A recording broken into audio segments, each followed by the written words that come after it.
மரவள்ளிக்கிழங்கு வாங்குனீங்கன்னா ஒரு முறை இந்த மாதிரி செஞ்சு பாருங்கள், டேஸ்ட் சூப்பராக இருக்கும். மரவள்ளிக்கிழங்கு வந்து தோல் சீவிட்டு நல்லா வாஷ் பண்ணிவிட்டு கொஞ்சமாக மஞ்சள் பொடியும் உப்பும் போட்டு குக்கரில் வச்சு நல்லா வேக வச்சு எடுத்துக்கலாம். வேக வச்சதுக்கப்புறம் மசிச்சு எடுத்துக்கலாம்.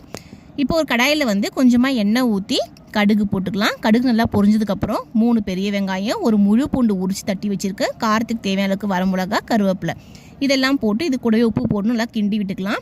வெங்காயம் வந்து 3/4 அளவுக்கு வதங்கினதுக்கப்புறம் நம்ம மசிச்சு வச்சுருக்க மரவள்ளிக்கிழங்கு இதில் போட்டு நல்லா கிண்டி எடுத்துக்கலாம். இதுக்கு வேணும்னா உங்களுக்கு கடலைப்பருப்பு கூட போட்டுக்கலாம், நான் போடல, உங்களுக்கு தேவைப்பட்டால் போட்டுக்கலாம். இப்போ மரவள்ளிக்கிழங்கு போட்டு நான் மிக்ஸ் பண்ணிவிட்டு இது கூட மீன் குழம்பு வச்சு தொட்டு சாப்பிட்டு பாருங்கள், டேஸ்ட்டு சூப்பராக இருக்கும். நீங்கள் மீன் குழம்பு வைக்கும் போதெல்லாம் இந்த மரவள்ளிக்கிழங்கு வச்சு சாப்பிடுவீங்க, அவ்வளோ சூப்பராக இருக்கும் டேஸ்ட்டு. மிஸ் பண்ணிடாதீங்க. மீன் குழம்பு, கருவாடு குழம்பு எல்லாம் சூப்பராக இருக்கும். இப்போ நான் மீன் குழம்பு தான் வச்சுருக்கேன். மரவள்ளிக்கிழங்கு போட்டு நல்லா பெரட்டி இதில் போட்டு சாப்பிட்டு பார்த்தீங்கன்னா சூப்பராக இருக்கும். ட்ரை பண்ணி பாருங்கள், மிஸ் பண்ணிடாதீங்க. தேங்க்யூ.